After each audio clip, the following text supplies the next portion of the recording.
तर नमस्कार मंडळी, तुमचं स्वागत आहे एका नवीन व्हिडिओमध्ये. आज थोडं युनिक आहे. आपण थोडी शेतीविषयी माहिती सांगणार आहे, कारण की आपलं प्रोफेशन ते आहे.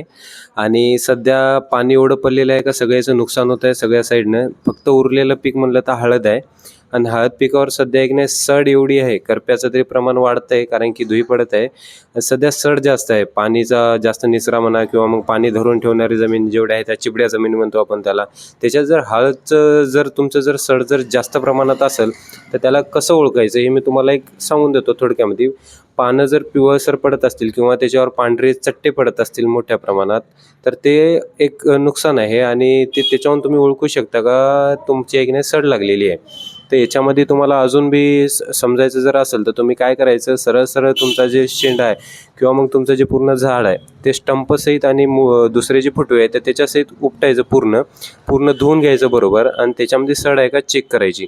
आणि त्याच्यामध्ये जर समोर काळसर वाटत असेल किंवा मग पांढरी बारकी आळी वाटत असेल आणि किंवा मग ते जर नरम लागत असेल तर ते सडीचे प्रमाण आहेत, ते लक्षणं दिसून येतात.